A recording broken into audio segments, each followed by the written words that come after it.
States of America, and to the republic for which it stands, one nation, under God, indivisible, with liberty and justice for all. Thank you. You may be seated. I'll note for the record that all board members are present. Good morning. Thank you for being here. We'll go right into our agenda. Registration. We'll talk about Mr. Hassan Week for our agenda item number 1. All right. Good morning. Hassan Wheat Registration Manager. In front of you, you have the December 5th, 2023 East Cleveland recall election. Provisional verification summary. A total of 23 provisional ballots were cast during the December.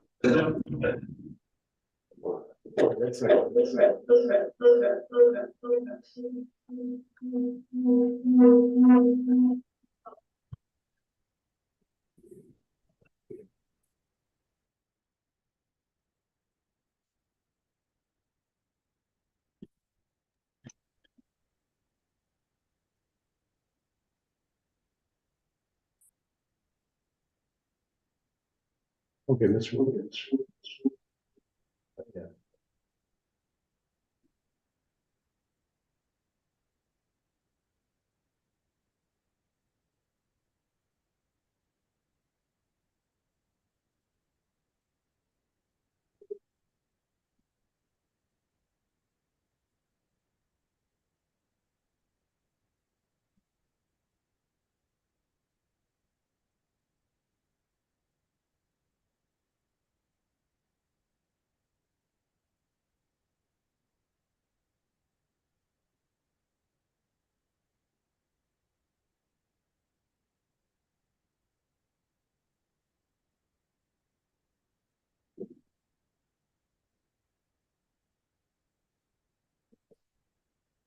Morning.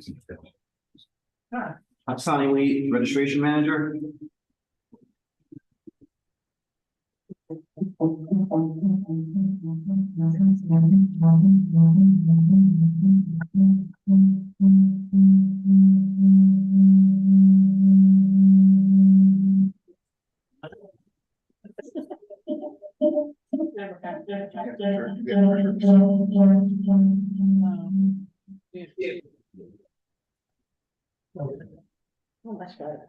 think we're good. That's a little echo. Now that we hear it on that one. Yeah, maybe it is turning volume. I can see it.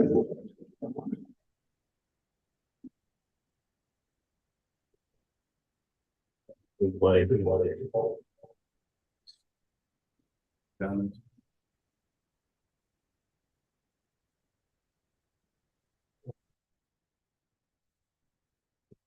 Let's see. No, they're still not going. Turn it off. Okay.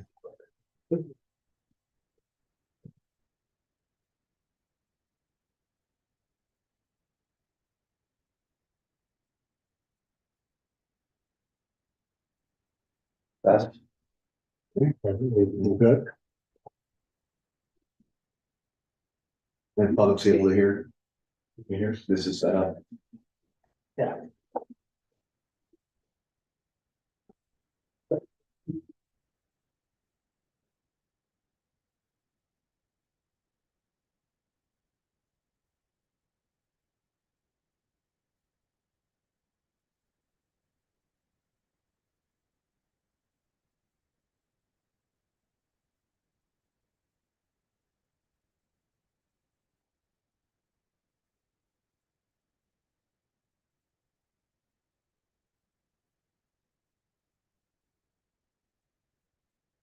Okay. All right. Good morning. Good morning. Take 2. Sonny Wheat, Registration Manager. In front of you, you have the December 5th, 2023 East Cleveland recall election provisional verification summary. A total of 23 provisional ballots were cast during the December 5th, 2023 East Cleveland recall election. All 23 provisional ballots were cast in accordance with Chapter 8, Provisional Voting of the Ohio Secretary of State's Election Official Manual, also known as Directive 2022-12, Directive 2023-03, House Bill 458, put forth by the 134th General Assembly, and the mandatory step-by-step process for examining provisional ballots, all of which were issued by the Ohio Secretary of State's office.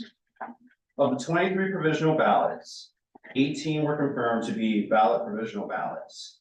There were no provisional ballots that were cast in the wrong precinct, correct location that were eligible to be remade. 5 provisional ballots were rejected for various reasons. Those various reasons are: 2 were not registered, 1 was missing identification, 1 was an invalid address, and 1 was non-matching identification, for a total of 5 rejected provisionals. Some additional provisional data includes 6 voters that had a name and or address change, 5 voters who requested and did not return a vote by mail ballot, 1 voter that came down to the board and cured her provisional ballot by providing a valid form of identification. And 20% of all provisional rejections were attributed to not having a valid form of identification listed on a provisional envelope. Below is the provisional reasons comparison chart. 100% of the rejections were based on information that the voter provided or other circumstances such as not registered, missing identification, non-matching identification, and invalid address. We did not have any rejections that can be improved through PEO training. The registration department is recommending that 18 provisional ballots from the December 5th, 2023 East Cleveland recall election be approved for opening and tabulating, and that 5 rejected provisional ballots remain sealed. Questions? Thank you, Mr. Wheaton. We've heard the report. Board, any questions from Mr. Wheaton? Hearing none, I move the authorization to count 18 valid provisional ballots from the December 5th, 2023 East Cleveland recall election, and that the rejected ballots will remain sealed. I'll second that motion. Properly moved and seconded. All in favor, aye? Aye. Aye. The ayes have it. It is so ordered. Thank you, sir. On to our administrative portion. I move the approval of the minutes from the November 20th, 2023 board meeting. Second. Second by Ms. Chappelle. Any unreadiness? Hearing none, all in favor, aye? Aye. The ayes have it. Additional discussion of, okay, Mr. Bellotti? Oh, Mr. Gussie, Ms. Ryder? So, at the last board meeting, we had 2 voters who were questionable as far as possibly double voting. And at that time, the board voted not to count those 2 provisional ballots, but they did ask us to go back and try to gather additional information. So the 2 voters involved, one was Cynthia Renee Barron. On election day, November 7th, 2023, Ms. Barron went to her polling location and cast a regular ballot, putting it through the ballot scanner. After casting her ballot, she realized that she made a mistake and wanted to vote differently. The poll workers correctly informed her that she could not obtain another ballot since her ballot had already been fully processed. And then, as I said, on November 20th, the board voted not to count her provisional ballot and to gather the additional information. Since then, staff has reported that on election day that the voter appeared at the Board of Elections Early Vote Center, complaining that she mismarked her ballot and was denied the opportunity by the poll worker to recast her ballot at the polling location. Staff reported that they explained to Ms. Barron that the poll workers had correctly advised her that the second ballot could not be issued since her first ballot was counted. The voter demanded to cast a second ballot for the selections that she wanted to vote on. She did not want to accept the fact that she made an error. They reported that the encounter did not last more than a few minutes. The Secretary of State's training on de-escalation advises against rushing to involve law enforcement and to only call them if the election official feels their safety and the safety of others is in jeopardy. Staff determined that the best path to de-escalation was to allow the voter to cast a provisional ballot, knowing that Ms. Barron's election day ballot had been counted and the provisional ballot would therefore be rejected. The second voter involved was Timothy George Jacobs. Mr. Jacobs had been a regular voter in Ottawa County since 2020. He cast an absentee ballot in Ottawa County on December 20th, 2023. On November 1st, he came here to the. I'm sorry, Tony, is it December or October 20? I'm sorry, October 20th, Right. to speak. Okay. No, thank you. Okay. On November 1st, he came here to the Cuyahoga County Board of Elections to vote during our early in-person voting. He obtained his,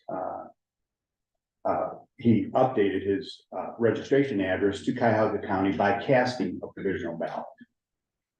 As part of our regular provisional verification process, we contacted Ottawa County Board of Elections to see if he had voted in their county.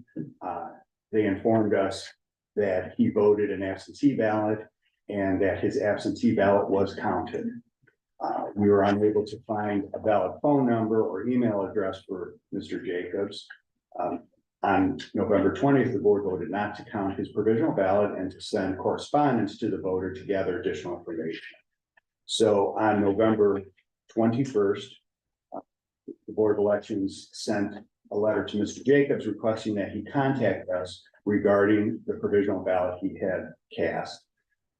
He didn't respond to that. On December 5th, we sent a second letter by certified mail as well as a regular mail warning him that if he did not respond to our inquiry, his case may be referred for investigation. And to date, he has not responded to either of the letters. Thank you, Mr. Callagher. Board, any questions? Now, as a practical matter, Mr. Jacobs has updated his registration, so on a going forward basis, unless something strange happens, he would be considered then a Cuyahoga County voter. You are So correct. he would be able to vote in our county going forward. Mhm. I don't know, I mean, you know, I don't have any unreadiness about either of these. I'm appreciative that you guys did the follow-up. For whatever reason, you know, people move, they don't realize, or they do realize, or they're worried that, you know, their vote's not gonna count.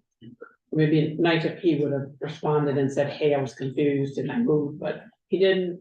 We've already made a determination about these. I'm okay with how we had. Well, I don't know that we did make a determination. I think we were referring. We didn't count, we voted not to count them as. Right, no, I meant like further action. I guess I was Oh. referring to. Oh. Sorry, you're right, yeah, got it, yeah, Yeah. Oh, yeah.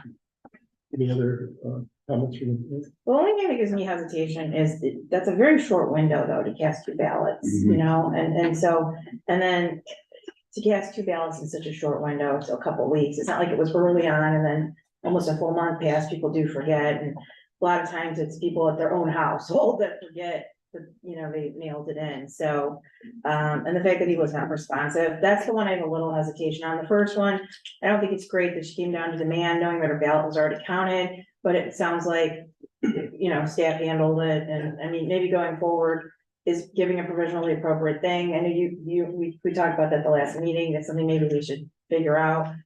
It's just the second one gives me some hesitation. I do appreciate the de-escalation issue, Yeah. you know, and I'm comfortable that staff was, you know, initially I was sort of like, if we know that it's not gonna count, we should not give them it, but yeah, I agree that, you know, we don't wanna have a problem, and de-escalation was probably the best way to go, so I applaud staff for making that judgment. I'm good with, you know, having there be some further inquiry by someone else on a Jacobs matter. I mean, because it is a serious thing. We do want people to, I mean, and to not respond. I mean, I probably would feel better if he had responded and said, oh, you know, my bad, you know, I didn't mean to realize or something. And maybe that'll be the excuse he provides to another body or further investigation. He's been warned that there might be some subsequent investigation. So I'm comfortable if, you know, colleagues want to move forward in a different way in terms of making a referral of some sort. Yeah, I did appreciate the fact that he did not respond to two letters from the board, especially the second certified letter. We certainly want to make every voter know that, we're not out to, that is a witch hunt on voters, but obviously if the Board of Elections contacts you, we expect the courtesy of a response, because we're trying to get to the bottom of this, why you voted in 2 elections. So that, I think if he would have responded, I would have been a little bit more Oh, sure. lenient on this. Sure, I think so too. But I would certainly like to see if he would respond to some higher authorities in this matter. Mr. McCaffrey? No, I'm fine with that. I agree Yeah. 100%. It's kind of odd, Yeah. like you said, 2 weeks. Unless somebody, or you It said, was a shorter time. unless somebody thinks I can, because Yeah. I'm in a different county now, like. Well, that's the other entitled thing, to 2 votes. counties. Yeah, I don't know. That's what gives me hesitation too. So I'll move that we refer Mr. Timothy George Jacobs to the Secretary of State for further investigation. I'll second that motion. I'll support that Second, motion. Thank you. Any other readiness? All in favor, aye? Aye. The ayes have it. It is so ordered. Thank you. Yeah. On to ballot, and we'll have Director Prelati. Yeah, I am trying to do what Brian Cleary can do, but he had to take off now to go certify this election. So automatic recounts or recounts from November 7th, based on the official results from November 7th, there were 6 contests that qualified for an automatic recount, meaning that the vote difference was within 1/2 of 1%. Then there were 2 individuals, 2 contests that came forward and requested a recount, paying the fees. Those requested recounts for Walton Hills Mayor and Rocky River Council Ward 1. As part of the recount process, what happens is that staff will go ahead and pick precincts equal to a minimum of 5%, and then they hand count those ballots. Once those are done, they will look to see, does the hand count match the official certification? And then they will also then take that same 5% of ballots and put it through a central scanner, which is what is used for the vote by mail tabulation. With all those things matching, the official certification, the hand count, and the rescanning of that 5%, in all 8 instances that did match, then what happens is staff goes on and they scan the remaining 95%.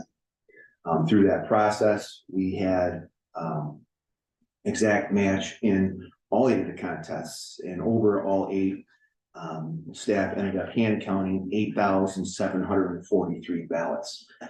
We did have observers come to all of these different recounts. And we had good conversation and dialogue with them, explained processes, and they all walked away. I would say maybe not happy in that the result didn't flip if that's what they were looking for. If they were on the losing side of it, but they felt confident that everything was good, in good order, and that the board does a nice job with their documents. So I do want to give kudos to Brian Cleary and his team for this. So that is what we have. I was just gonna say, there clearly must have been some disappointed folks, because some of these contests were so close. Yeah. But it's good to know that people did come and see the process, and that they were confident in the ultimate result. So, yeah, it's great. Good kudos to the team. All right, so I move the certification of the recounts from the November 7th, 2023 general election. Second by Ms. Chappelle. All in favor, aye? Aye. Okay. Then we have our preliminary approval of the ballot order. Mr. Pilati, anything you want to say? Sure. Okay, fine. Just real quick on this, something that we're required to do 90+ days out before the primary election. For this preliminary ballot order, a primary ballot order is approached differently than a non-primary ballot order, in that where a general election, you're looking to previous general elections and you're building upon those turnouts and going in that manner. A primary is you're looking to the number of registered Republicans, number of registered Democrats in each precinct. And for this preliminary order, what we have done is ordered 200% of the active Republicans and Democrats in each precinct. And then as far as the nonpartisan voters, we order, or this reflects 50% of nonpartisan voters. So Ohio has a either partially open or partially closed primary system in which anyone who appears at the polls on election day, regardless of their party, can request any of the ballot styles available to them. So this is what we're doing for preliminary. We will look to see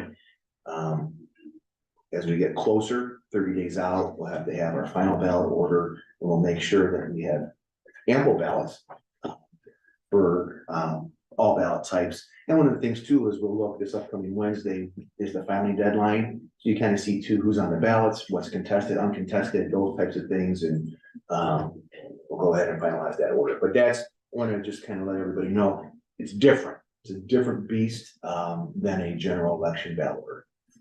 Thank you.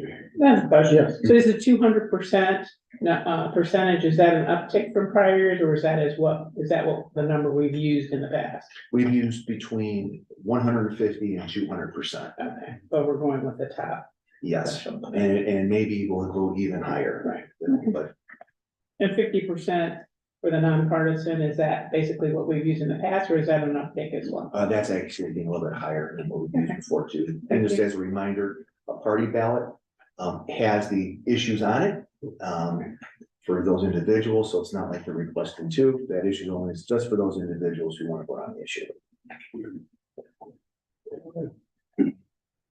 Hearing no other unreadiness, I move the preliminary approval of the ballot order for the March 19th, 2024 presidential primary election. A second. Second by Ms. Chappelle, all in favor, aye? Aye. The ayes have it. Speak to item 6, please. Yes, so item number 6 is, again, this is something that we've been required to do now for a couple of years per Secretary of State directive. It is if you use a third-party vendor for your vote by mail processing, which we do here in Cuyahoga County. We're contracted with Midwest Direct. We need for this body to approve the outsourcing of the printing. Upon receiving the approval to outsource, then the ballot department puts together an outline and a plan that is submitted to the Secretary of State's office for their review. And upon approval of their review, then we are authorized to go ahead and utilize that vendor. So it's something that we've done multiple times, and we have we know what we need to submit. That's us. So I understand that we have to get approval to do the outsourcing, but don't we already have a contract existing with Midwest to provide this for this upcoming primary, to provide the service? Like, For the presidential, we do for the have, site, I guess for the cycle, because I thought we had already approved a contract with them for cycle, but I may be incorrect. no, you are correct. So we're under contract with Midwest Direct to the middle of 2025. But as a caveat, so while we have that contract, then the Secretary of State makes you engage in this process. And I think it is for us, but also I think for counties that they pick and choose when they want to outsource for mail voting, and so they're not as familiar. So it's kind of some protections for those boards. Protection for us too, but it's our normal course of business. Yeah, I guess the only question I would have is whether, I mean, this is an established vendor for us, so we don't anticipate any issues. Whether or not we didn't get the Secretary of State to sign off on our, on the approval, do we have something in our contract that gives us an out if that were to happen? And not that it would, this is a great vendor for us, has been, but just curious about, given the fact that we do have to get this formal approval, do we have an out in the contract if for some reason the Secretary of State said, no, not gonna go with that, don't approve you guys going with that outsourced vendor? Yes, I believe so. It's a requirements contract, so if regulatory prohibitions against using them limit our requirements to use them, we're not obligated to give them money for doing nothing. And there's also a pause termination for convenience. So I Thank you. think we're covered. Perfect, thank you. Great. Hearing no other unreadiness, I move the approval of, to outsource the printing of the vote by mail ballots for the March 19th, 2024 presidential primary election. Second by Ms. Chappelle. All in favor, aye? The ayes have it. On the number 7, the certification of the official results for the December 5th, 2023 East Cleveland recall election. Mr. Bernard? On this one, I asked that we pause, Okay. we skip over both number 7 and 8 while Okay. Ryan Okay. is running those provisional. Sure. And then if we Give them circle the back at end. the Come end. back at Yeah, the do end. Okay. That makes sense. Thank you, sir. Do we also, Mr. Chair, have pre and post test results somewhere to look at, or are we waiting for that too? We're gonna come Oh, back. okay, to, okay, other with the things. book for that. Okay. Okay. All right, thank you, sir. So we will now move to candidate and petition services. Mr. Dell?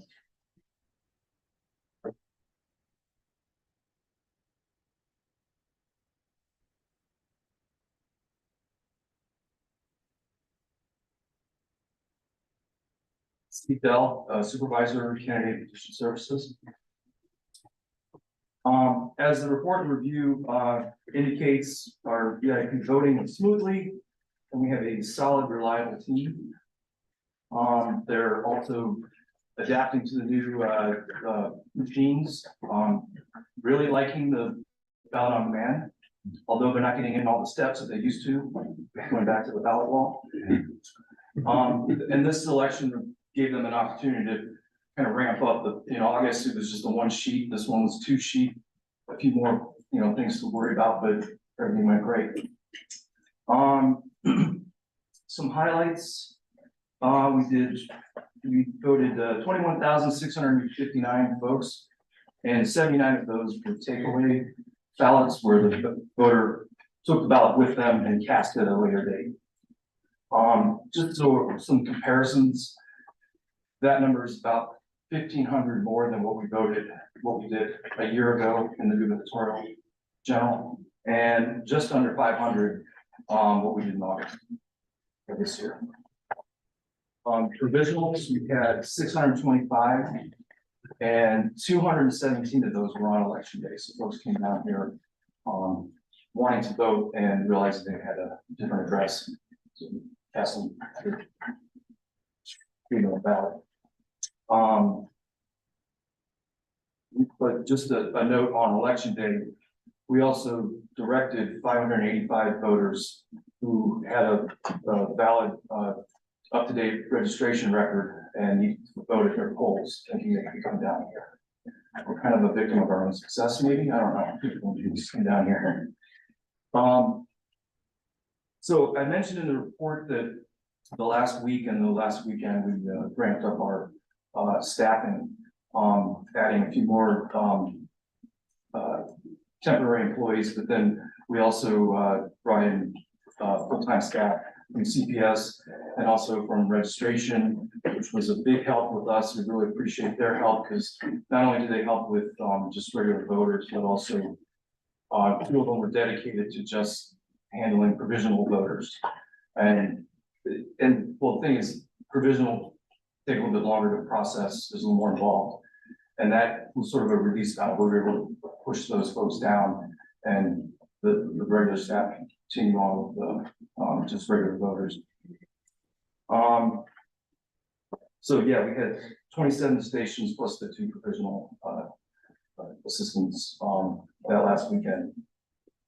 And just in general, we're getting really good feedback from the voters about the new machines, ballot on demand process, and just voting down here. So yeah, and just throw in some other numbers. We're probably averaging about, when we're full go, that Sunday, we're over 400 voters an hour. All I have is a lot of questions. Just one question, do we do the same thing we always do for advising voters that they really aren't able to vote down here on election day?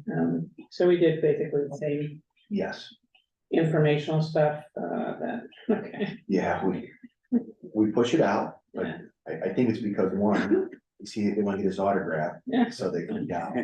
But I think, I have no idea, but I'm assuming some of these people are maybe voters who haven't voted in a while, so they come down, or they're not paying attention.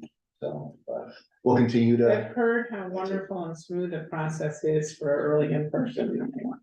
yeah. Check it out. Okay, just wondering. I assume we did the same thing. Great. Any other questions for Mr. Gell? I just want to say thank you to your staff for your work in early in-person voting. Thank you. So I move the acknowledgement of the early in-person voting PEO performance report from the November 7th, 2023 general election.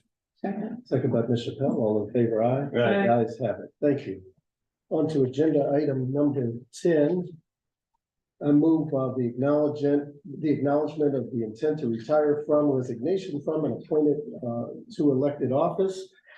Timothy P. McCormick, Court of Common Pleas, General Division Judge, term ending 1/3/25, intent to retire from elected office. Resignation from elected office, Scott M. Tuma, County of Cuyahoga, Member of Council, District 4. Judson A. Klein, Orange Village, Member of Council. And the appointment to elected office, Timothy W. Clary, Court of Common Pleas, General Division Judge, term ending 12/31/26. Second by Ms. Chappelle. All in favor, aye. Aye. I move the following to acknowledge the withdrawals from the Republican County Central Committee candidates from the March 19, 2024 presidential primary election. Razel R. Michelot, Beechwood A. Henry Curtis, Cleveland 17Q, and Charles Isserman, Mayfield Heights OOM. Second by Ms. Chappelle, and for the record, I will recuse myself on the vote pertaining to me. Okay. All in favor, aye? Aye. The ayes have it. Thank you. Election officials. I move the approval to appoint not less than 2 precinct election officials for each precinct pursuant to Ohio Revised Code 3501.22 for the March 19, 2024 presidential primary election. Second by Ms. Chappelle. All in favor? Aye. Aye. The ayes have it. On to election support. I move the preliminary authorization for the allocation of voting booths for the March 19, 2024 presidential primary election, and the information is provided in the agenda. Second by Ms. Chappelle. All in favor? Aye. The ayes have it. And the chair recognizes Ms. Shankita Walker for our fiscal report. Good morning. Hi, good morning. Shankita Walker, Fiscal Manager. You have before you, asking for authorization to procure with weekly mailing services for our voter information guides for the March 24 election in the not to exceed amount of $29,620. For this, we did a unrestricted informal bid in M4. It went out to 38 registered vendors in our M4 system. We received 5 bidders back, and the lowest, most responsive bidder was Weeklies. And they have historically done our voter information. Thank you. Any questions for Ms. Walker? Hearing none, I move the approval of the voucher and resolution for Weekly's mailing service voter information guides for the March 19th, 2024 presidential primary election. Thank you. Second by Ms. Chappelle. All in favor, aye. Aye. The ayes have it. And on to human resources. I move the approval of the personnel agenda that calls for a 2% cost of living allowance. Mr. Pilati, anything you want to add to that? That's part of the new 2024-2025 budget. It is what the county executive had defined for all agencies. And so go ahead, we're funded and we'd like to take advantage of it. Okay, so I've moved it. Is there a second? I'll second. Second by Ms. Sticken. All in favor, aye? Aye. The ayes have it. And on to new business. Mr. Pilati, Mr. Keller. Yes, the floor is yours. I'll take this one. So, this is an update on the General Assembly's redistricting. This was a continuation of the redistricting process that began in after the 2020 census. After a series of well-publicized maps and court cases, the redistricting committee passed bipartisan maps in September of this year. On September 29th, the Secretary of State issued Directive 2023-20 and its accompanying shape files that were based on the 2020 census blocks that were established. From that, John Eddy, and with the assistance of Austin Fulco and a team of proofers, created and entered the precinct information into our DIMS voter registration database. Through that process, 10 new precinct splits were created. However, but John was able to consolidate 14 previous splits that we had. So we ended up with a net of 4 less splits, which is always a good thing. Since we have a little bit of time here, wanted to show you this. That's one, I guess. Good share, then good, okay.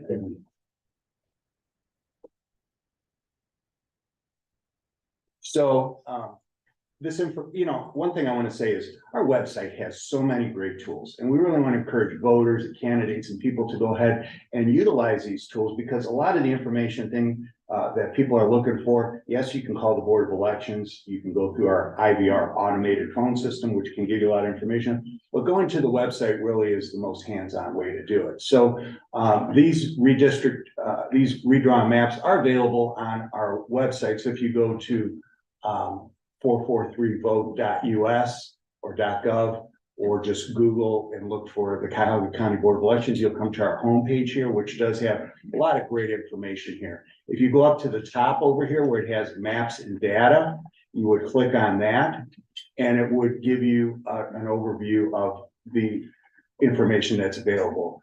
The Ohio Senate maps and the Ohio House of Representatives. So when you come down here at the very first click or very first file, you see an overview of Cuyahoga County and the new House maps that are established. So this gives you an overall view of each House district, and you could zoom in on a particular precinct and click on that, and that will give you the voting location for the people who vote in this precinct, as well as voting location with its address, as well as the US Congress district, Ohio House district, and Ohio Senate district. This would be like an overview. We also have, if you wanted to zero in on a particular House district, you would come down here and you could click on that, and it isolates it to a single House district. One thing, actually, let me go back.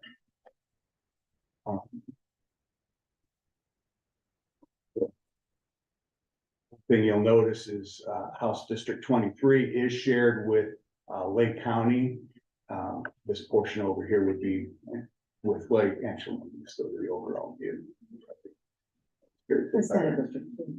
Yeah. So it overlaps into that. So it is a continuation. All the other ones are contained within Cuyahoga County.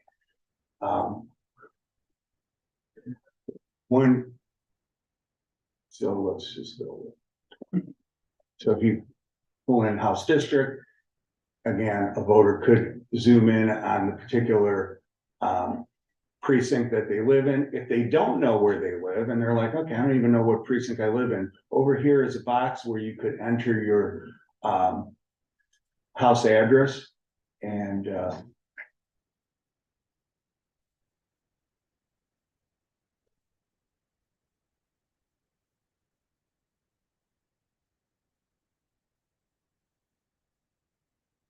you would be able to put that in, and you could see the House district. You would be able to click on that and see your House district and get all your voting location information there as well as who at what districts you're in. This is the same also for the Senate districts. We have the same type of thing. At the first is an overview. So we had 11 House districts are in Cuyahoga County, and we have 4 Senate districts.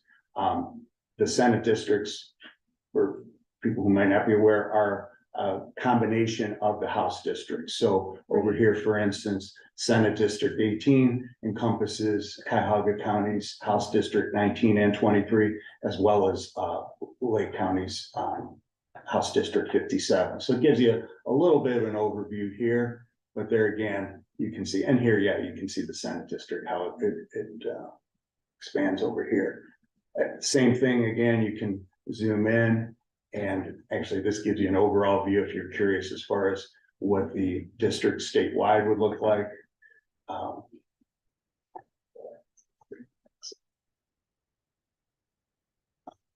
And again, you could zoom in and get your information here as well. And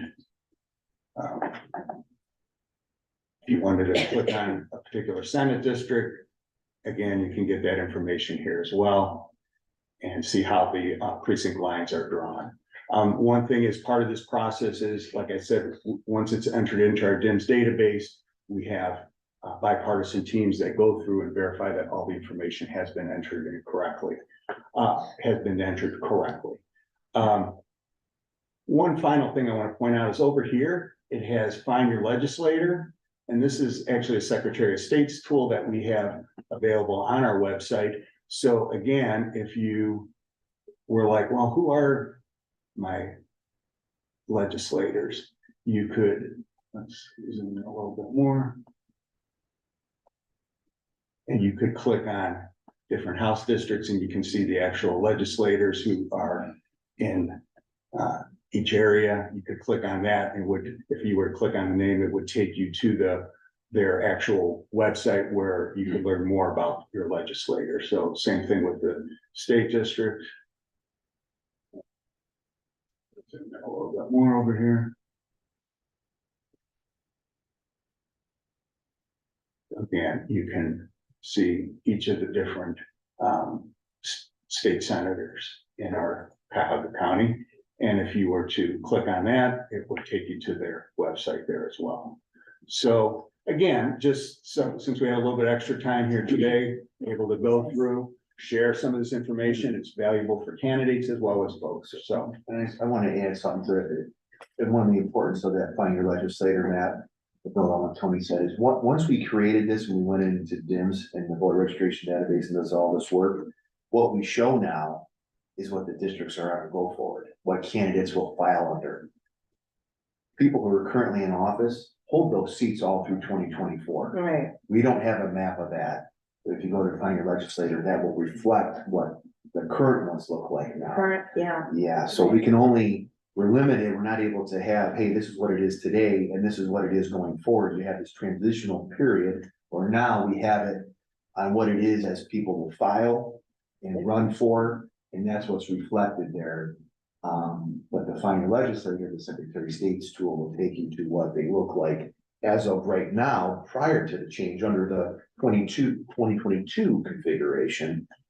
And that's really all as best we can do. Well, but that is who the current legislator is, so I think, if someone Yeah. needs to know, so it makes sense. Yeah. Well, do we have a tool that will reflect the filing, when we get filings for candidates that are running for office? At some point, will we have a tool like that voters can use to see who's running? Well, they will be able to look at the candidates list.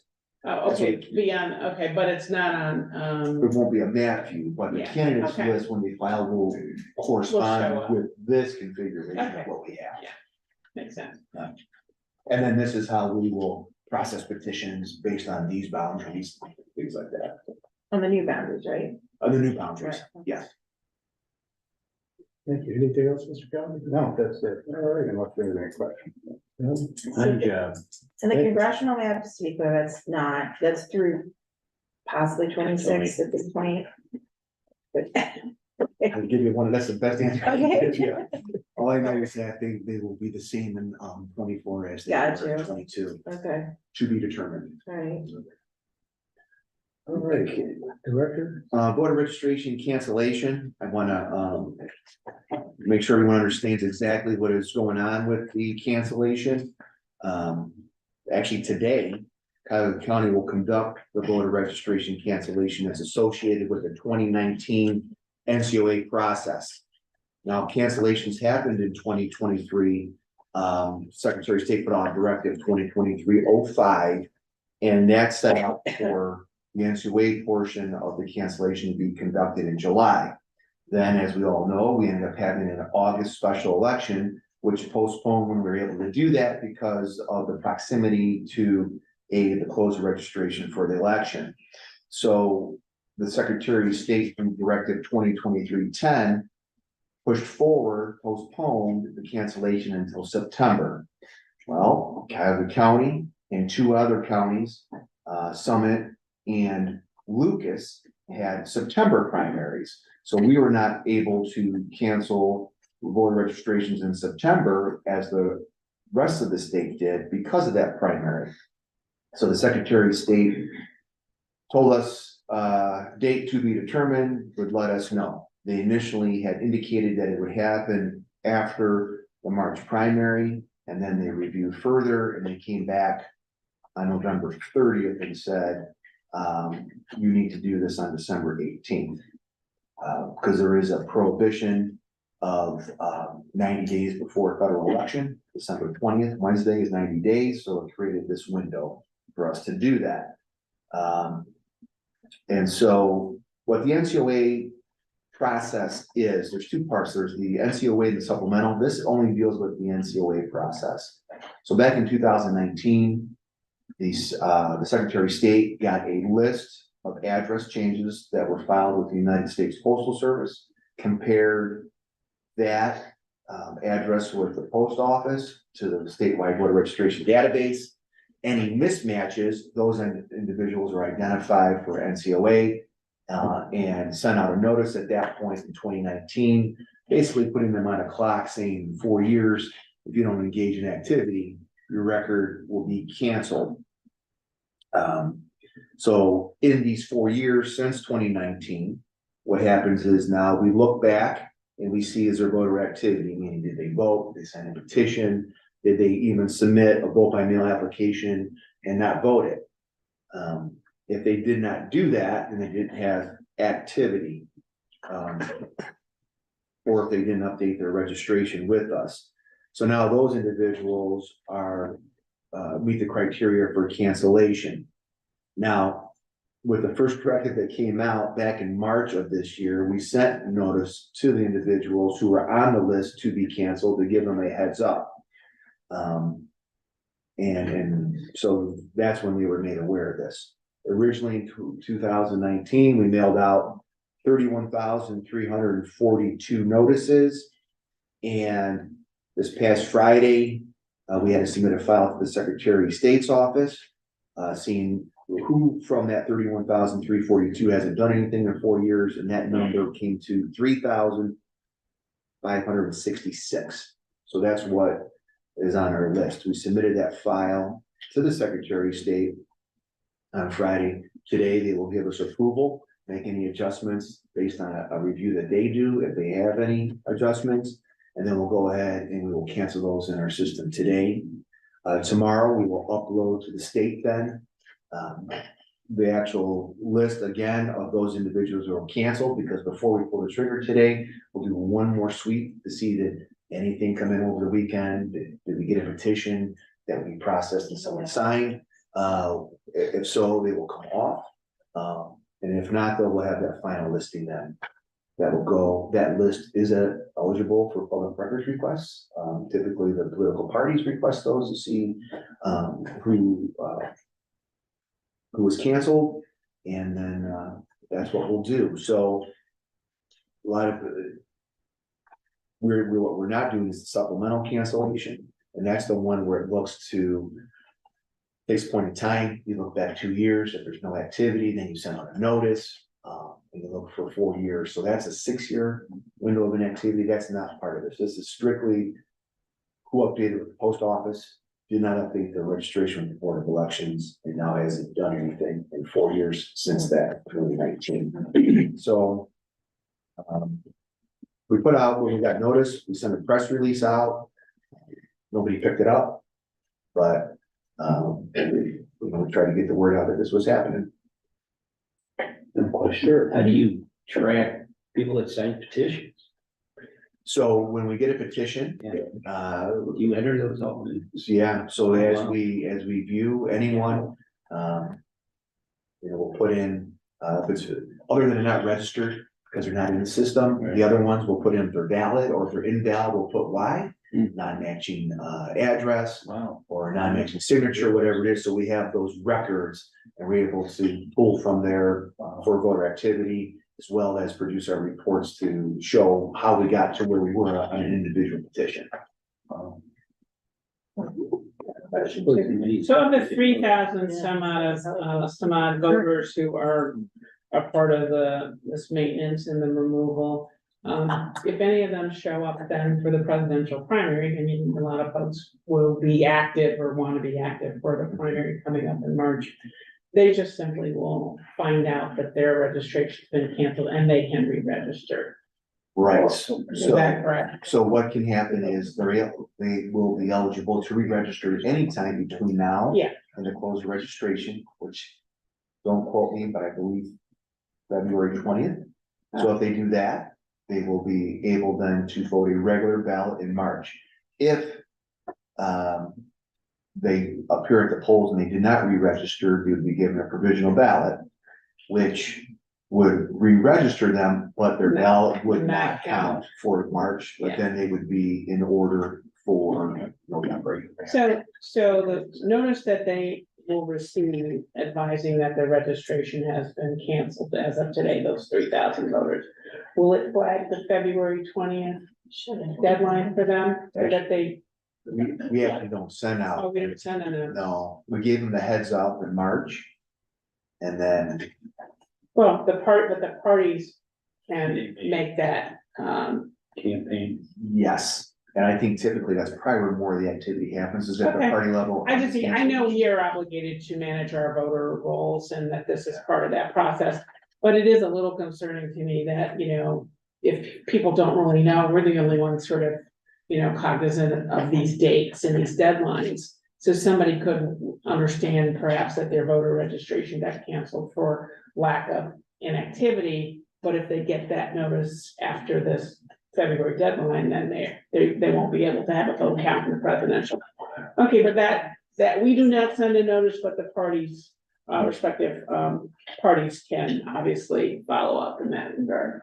Yeah, I think a lot of times they look at their records and they really see that, well, this person in fact isn't here anymore, or, oh, I know that person, and then they reach out to them. Yeah, I'm not so much concerned, I mean, I'm concerned about it all, but I'm not so much concerned about, you know, the cancellation, but the deadline that will bar them from having a vote count in the presidential, because people won't want to be voting in the presidential election. Maybe that could be part of the social media push for when we advertise these dates in our channels. And just a friendly reminder, if you haven't voted in a while, you may have been canceled, please note this deadline. Yeah, I think that's a great idea. If we don't do something, and I know we're not required to.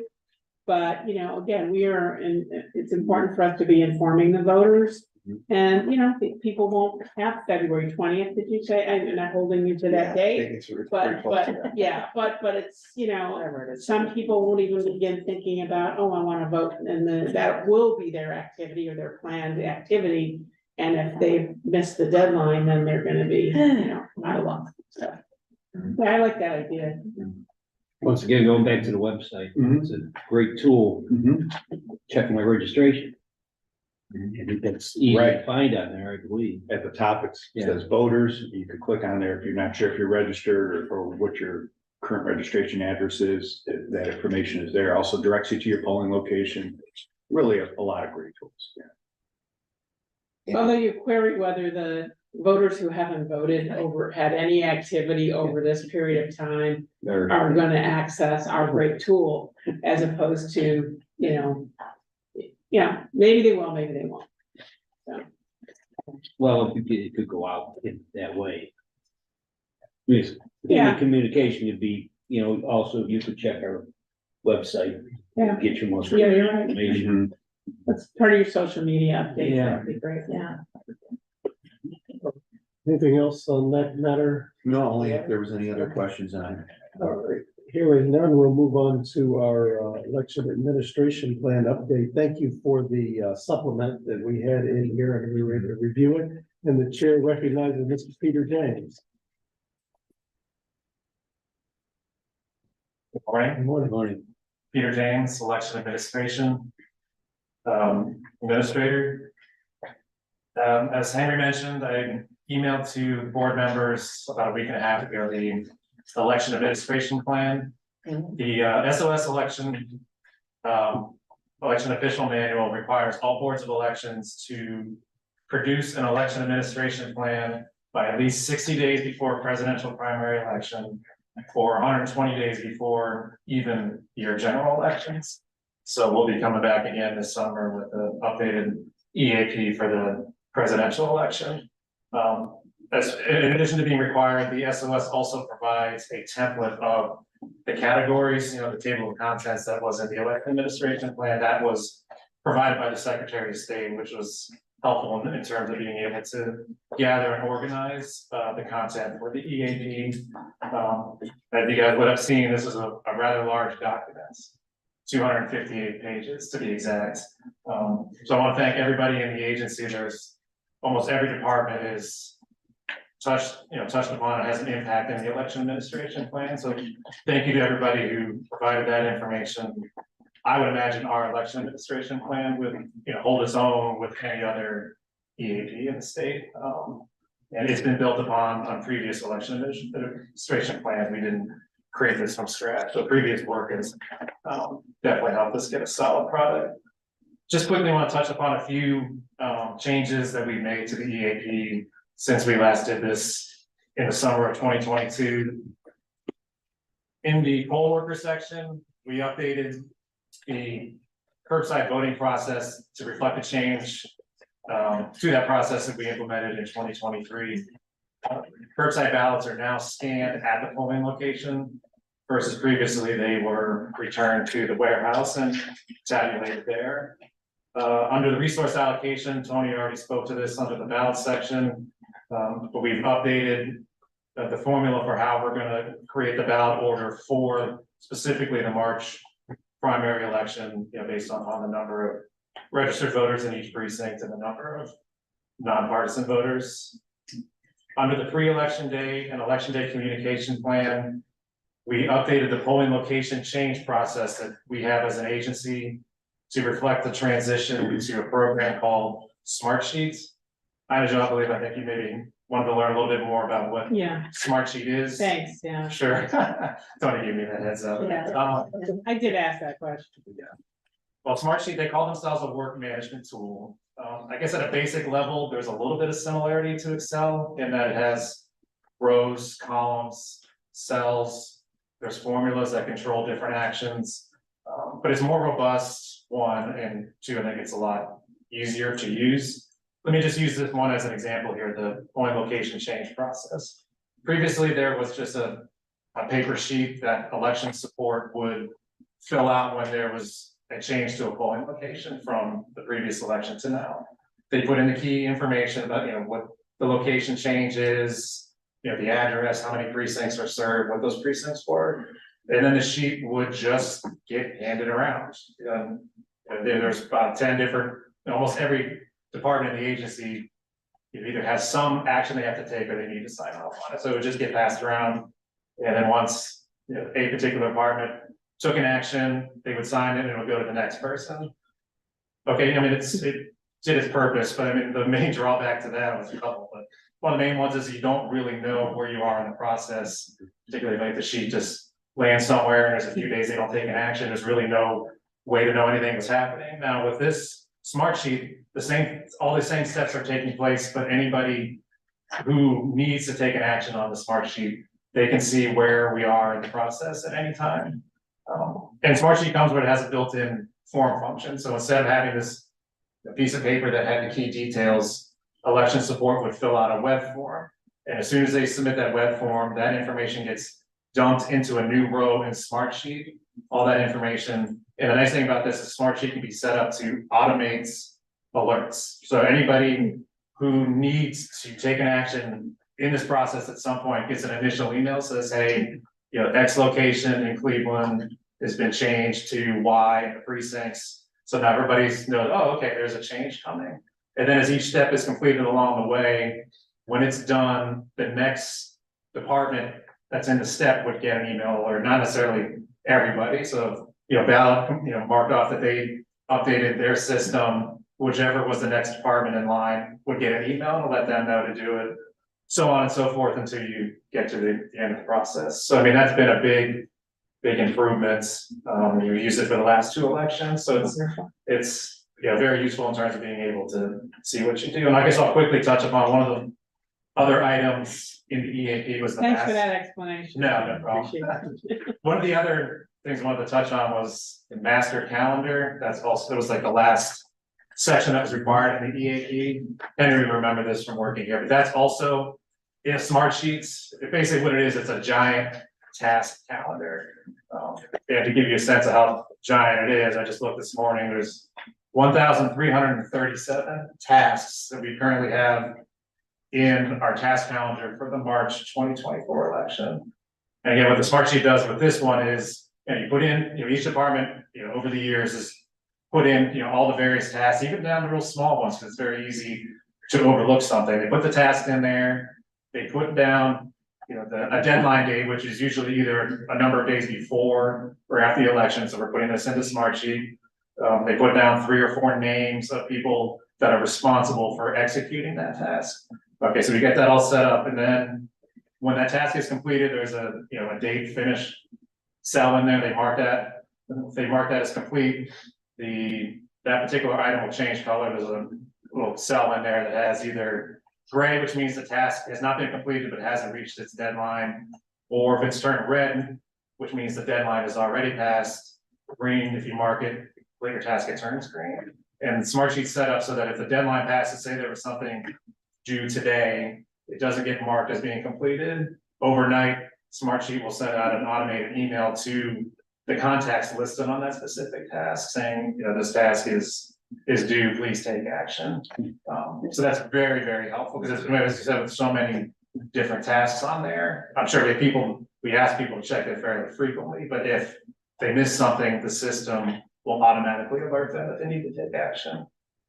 Do other counties use Smart Sheet? I was just gonna say, we've actually shared, because it is a great tool. It's kind of like having a checklist that reminds you that, hey, there's a task to be done, And because so many of our steps are the same for every election, Peter's able to take the template of those 1,337 tasks and put it for the next election, so that all those are built. And then as we go through and we're like, oh man, I need to remember that we do this task, you're able to add to it. We've had other counties that we have shared it with, and we've actually just sent them a copy of ours as well, so that they can implement it, because it is such a great tool. I think the Secretary of State had something similar, but they were using a different technology, and we're like, okay, this Smart Sheet is much more user-friendly. And it's something. One award for that? Oh, sorry. Yeah. It is something that even people can be on simultaneously, like let's say Excel, where only one person can be open, and then once they save, it's like something that different departments and different people within the department can access it at the same time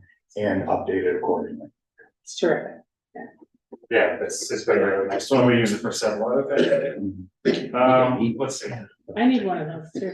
Yeah, it lives up to its name. It's very smart.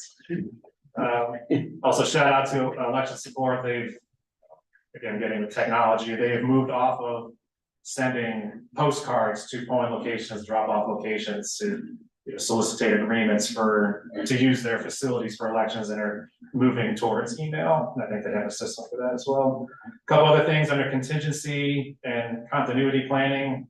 We updated those steps in there. Previously we had, how do we replace an auto mark or a DS200 that goes down in the field. Those have now been updated to reflect how we replace a clear PASCO, the clear ballot voting equipments. Let's see. A question on that. I note that you indicated the Secretary of State added back in a section around PPE. Had we taken that out, or are we still providing PPE? I mean, to answer your question, which is interesting, the EAP that we did last year ahead of the 2022 gubernatorial election, their template that they provided did not have the PPE in it, so they took that section out. No, we didn't take it out. No, we didn't take it out. It was in their template. It was not in it last year. And then all of a sudden, it came back this year. Literally, it was the only subsection that was different from last year's EAP, just this one item, which it's read into them what you want, but they took it out. So therefore, we didn't have to include content on that. They added it back in for this election. So we basically just brought back the same, same content that we used in the 2020 EAP, which is when they were the first introduced that. So other than, I mean, we never stopped having hand sanitizing stations and all that everywhere, but we don't are we giving out masks or other PPE? I mean, what is the requirement then, even though we're putting that language back in the EAP? What are we obligated to do? Just buy the equipment to have handy, or? Does this impact our budget? Do we have materials? So, yeah, so we have scaled back what we do PPE wise. You need to have some available, and that's kind of what we do, is basically, we buy a lot of pens. We have face masks, we'll have rubbing alcohol, but some of these things now, some things go to a whole place, some things are kept at the field zone. So if somebody needs it, we're able to dispatch it and send it to them, but, we don't send out the big cardboard, what I call science boards anymore. Face shields. For the touch screens. Yeah, so it's, Common sense. yeah, Okay. it's like things I think we come to learn, just good things to do, even if there isn't nothing going on, like sitting sanitizers. Do we have these materials on hand, or do we have to order additional pieces? We have on hand, but we, like anything, replenish every election cycle. Thank you. Okay, under absentee ballots, we updated some of the details around the early and person voting process, including the number of state processing stations, privacy stations, how many voters can be processed in an hour, et cetera. And, more importantly, we added in the details behind the clear ballot, printed out ballot on demand system, because when the last EAP, we did not have that ability, and now we do. So we, went through some of the details of how that process works. At our agency, polling locations and accessibility, just one thing to note, the flat rental fee that we charge private polling locations has increased from $300 to $500. Under pre-election testing, Val did a really good job with this. They updated, well, they needed to update because obviously we have new equipment, the approval of prints and LNA process. They put together a comprehensive checklist for both of those. So we provided some details about that, including screenshots of the actual checklist itself, so the SOS can see, exactly how we go about doing both of those. And other than that, and those are just some of the highlights of key changes since we did this last year. If anybody has any other questions related to the EAP? Otherwise, I was just gonna quickly mention another an acronym, the election official manual. The Secretary of State put out proposed changes to the EOM a few weeks ago, about a 2-week period, as they typically do when they make updates to the EOM. They open it up for public comment for boards or any member of the public to review and comment on proposed changes that they have. And what they do with the proposed changes is, so what they're actually changing, is they put up a PDF file that shows, if you're familiar with the Microsoft Word tracking, you can, if you turn it on, the full markup, you can see the edits on there. So they did that, so we're just able to scan through all the changes, see if there's any feedback we wanted to give. We didn't have any questions, feedback to provide the SOS. The vast majority of the updates were around House Bill 458, which, directive and other communications from the Secretary of State. This past year, we had already implemented those changes into our processes, so there wasn't anything new. There just wasn't anything like, oh geez, we didn't realize this was gonna, be something that we had to do. So that was pretty much all we needed to do with the EOM, was just absorb what they did, and I think we're in good shape. In the EOM, those are all election official manuals, a set of permanent directives. And so, and for a permanent directive, you have to have a 2-week comment period. And while it's dealing with 458, it came out at this point in time, because again, there's timelines and parameters, how far away from election and prior to all this stuff. So this was the one window, I think it was like a week, when they can actually get it back and publish it. So, like Peter said, really, all along this year, they've been dealing with law changes through temporary directives and now These will be permanent. the permanent, yeah, so we will have some of those things coming out each election because they're permanent. And those are all incorporated into our election administration plan, those rule changes. Anything else, Mr. James? Any questions, any further comments? Yeah, great work. And thank you. All right. Let's do this. Yes, Mr. If I Bell, may. please. So I just wanted to follow up. I think, we had talked about the requirement that we have to take photo images of the ballots. Mhm. And that has caused some delay. So I'm anticipating if we don't get any relief from that requirement, we're gonna have huge delays as we deal with the presidential, election cycle. And I could understand belt and suspenders why, Secretary of State might want us to do that, but I'm just wondering if we have made any effort to have a discussion, if we could get some relief from that. Maybe we don't have to capture the image of every single ballot. Maybe there's a threshold. Just like we don't audit every single thing, maybe there's a way that we can meet the goal that the Secretary of State would like us to do to make sure we are, but we do have the whole purpose of having a VPAT. We have proof of the ballots that are, it just seems to me to be an unnecessary and time-consuming redundancy. And maybe there's a good reason for it, but can we have that discussion? Because if people are complaining that it's taking us forever in just a routine or regular election, and obviously we don't focus on how long it takes, we want to get it right. But this does seem to be a superfluous kind of redundancy that maybe we don't need. And maybe we can really have that conversation in earnest with our chief elections officer, just to make sure that, we're not having to do extra stuff if we don't really need it. Do I recall you saying there was some statutory obligation to do that, or? Now, we're required to maintain, and I don't wanna jump on Tony's toes, but require the ballots and images of the ballots for that same retention period. But what does that mean in image? Because we actually have the actual ballots. I don't understand. If we have, it just seems to me. Not the image. Yeah, why do we need the image? And if we needed an image, yeah, even that night, maybe we could, maybe the route to your point, Henry. Maybe the relief is we have to photograph them and still comply with taking an image, but we don't have to do it that night. I just think we need to have some continued discussion with Secretary of State's office about how we can accomplish what they'd like us to do, but in a way that maybe makes a little bit more sense instead of having to do it that night.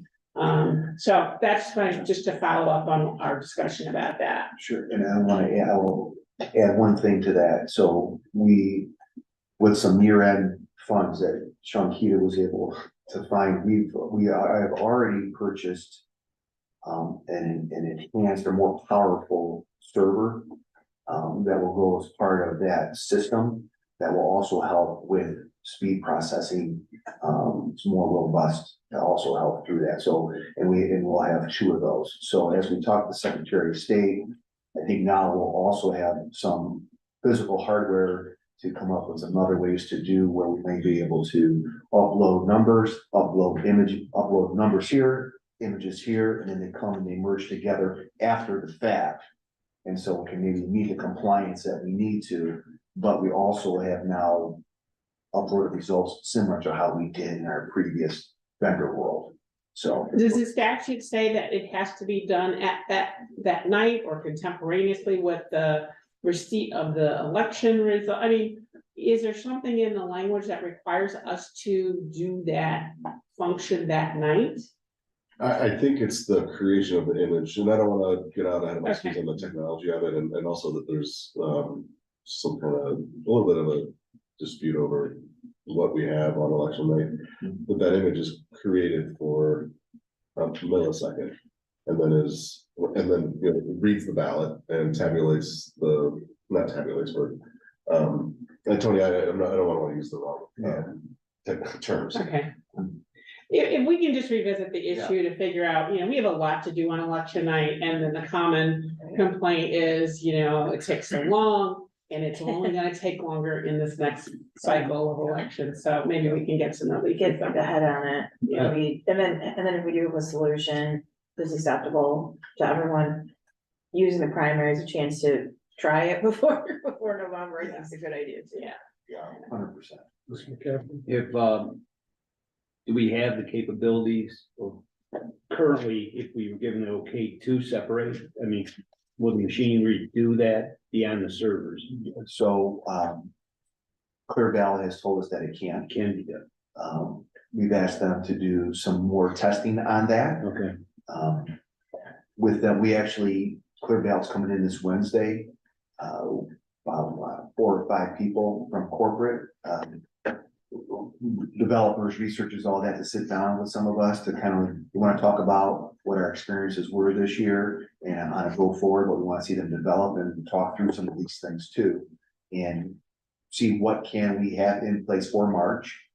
That is not, you know, a big extensive certification process, and then what do we want in that certification process as they go forward in future rendition of the software. But they're actually the ones who told us that there is this capability to do this, to split and then come back together again.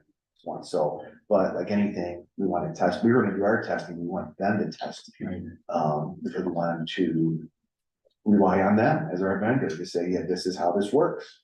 Yeah, when you have that discussion, I mean, it just seems to me with Clearbound, the test of the vending or the equipment, and the, you know, the benefit of the equipment vendor and how well they're performing is going to be the presidential cycle. So, whatever, you know, and I don't have any doubt they've performed well so far, but the real test about, you know, whether or not our decision and I think we've made a good decision, but this is the real test coming up. So if there's anything we can get out in front of, if there are any issues that we learned from the prior elections, that will be exacerbated, if not fixed, during what's going to be monumental year in 2024. This is definitely the time to have the discussion with them to make sure they're clear on what our expectation, and it's not even that they've done anything that isn't good. We've had good experience, but this, you know, this is the test. Oh, So, yeah. definitely. And we have Chris Burnett, the director of elections at the SOS. We have brought to his attention the image issue, because we weren't the only county who had it, but we will circle back and make sure we continue to hound on this, because they want those results too. Yeah. You know, down there, so. Thank you. Thanks. Thank you. Anything else under new business? All right, the chair has received a public comment request form, and I recognize Maria Molinas. I hope I pronounced that correctly. Is Maria here? Yeah, please come forward.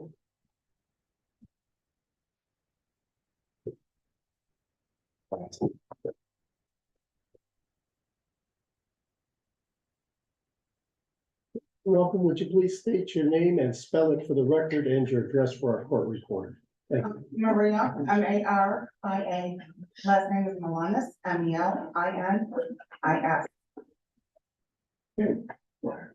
Your address, please, the address for the record. 3900 West Bridgewood Drive, Parma, Ohio, 44134. Thank you.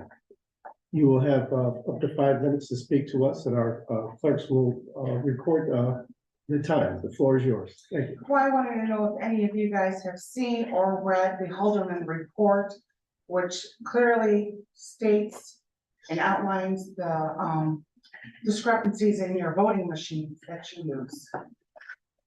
And if not, if I can get email addresses, I will be happy to email you the Halderman report for your review.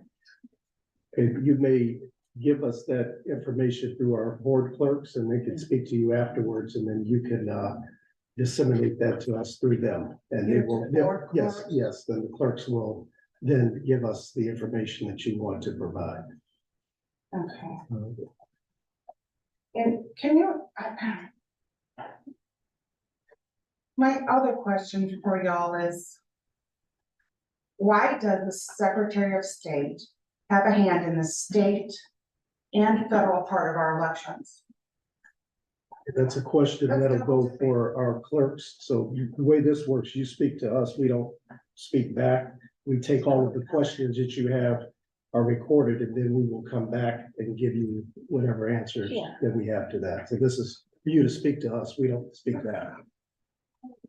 Yeah, for that, sorry. But they're recording your questions, so we will get those. Okay, okay, and I guess that was one of my main things, and Yes. the other question that we have is, why is our sheriffs selected, not elected by we the people? That's my other question. Okay, thank you. Our clerks have recorded that as well. Okay, and that's all right now. All right, well, thank you for your time and coming down to see us. Thank you. very much, thank you. All right, Chair has received another request from Alan Porter. Mr. Porter here? Is Mr. Porter here? Alan Porter? He left, okay. All right. All right. He was waiting. All right. We just- Yeah, he just- Okay. Let's see. Mr. Cleary, while you were up, He's we checking. we can have you come in and we'll deal with Mr. Porter. Yeah. Sure, recognize Mr. Cleary, and for the record, we are back under the ballot portion of the agenda, items 7 and 8. Okay. We'll just Got take it. Cleary and we'll go back. Skip's made copies of the expected declaration results. I forgot. What did you say, Brian? We didn't hear you. Skip printing out with the actual results. I only have one copy of those. I forgot to make 10 copies. Then here's the pre and post outs. Great. It's a handwritten. They have a little box there.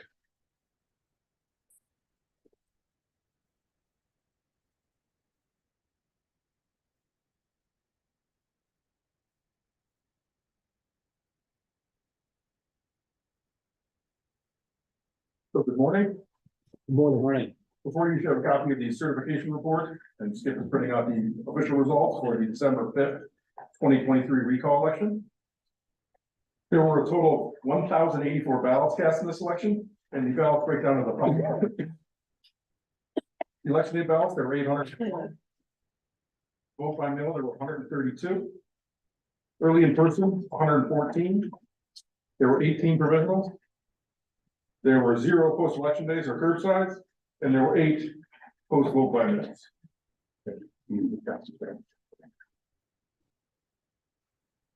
Moving on to the absentee vote by mails summary, a total of 289 ballots were issued during the vote by mail and early in-person voting periods. Of those ballots, 257 or 98.47% were returned and counted by the ballot department. There were a total of 2 challenged or late vote by mail early in-person ballots, resulting in a 1.53% challenge rate for this election. The challenge rate remains identical if you exclude those ballots that were returned late. And below that, you will break down the 2 challenges that we have on there. Any questions on the vote by mail early in-person section? Hearing none, moving on to the original voting summary. As you just heard from Masani earlier, there were a total of 23 ballots cast in this election. Of those ballots, 18 or 80% were returned, were valid and tabulated by the ballot department. There were a total of 5 invalid provisionals, resulting in a 21.74% rejection rate for this election. The rejection rate dropped down to 0% if you exclude voters who requested a vote by mail ballot or were not registered for the election. And then below that, you have the chart breaking down each of the rejection categories. Any comments or questions?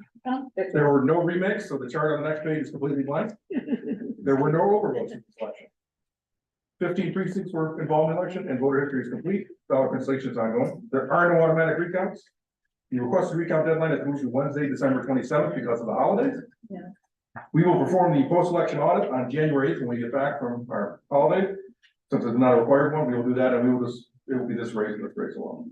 And then after that, you have some, luckily for us, we've had enough East Cleveland recall elections, but we do have some history in there. So we can actually compare apples to apples in historical data. I don't take any questions you might have at the time. None. Good job. None, thank you.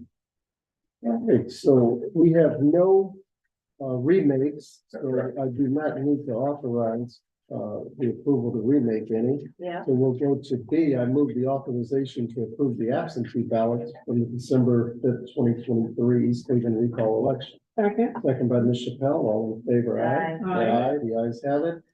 I move the authorization to approve provisional ballots from the December fifth, 2023 East Cleveland recall election. Second. Second by Ms. Chappelle, all in favor, aye. Aye. Aye.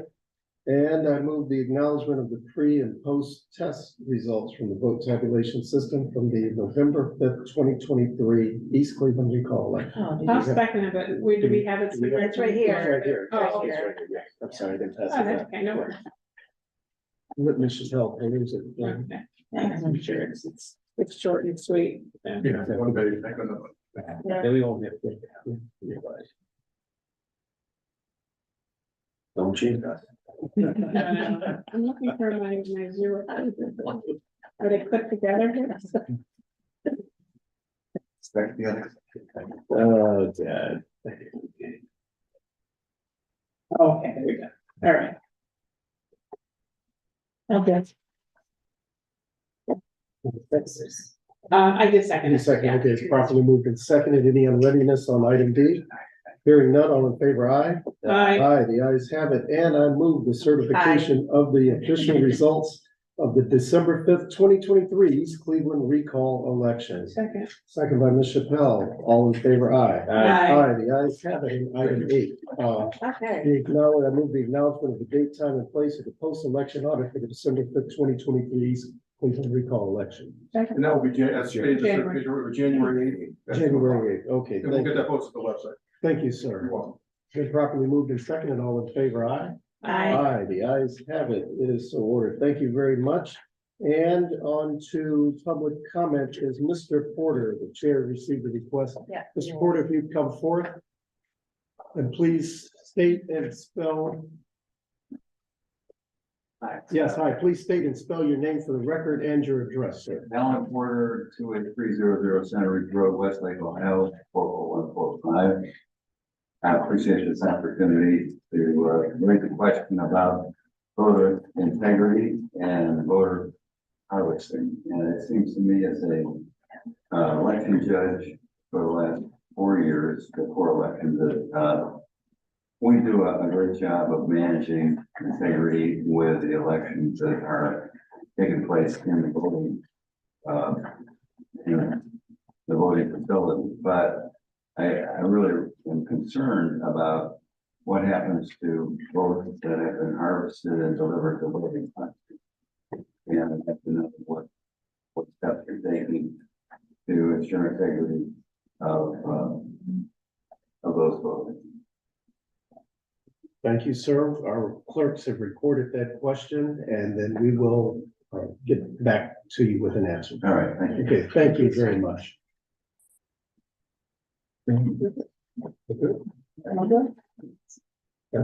Okay, I move to adjourn the meeting. Second. All in favor, aye? Aye. The ayes have it. Have a Merry Christmas, Happy Holidays, and we will see you next year. All right.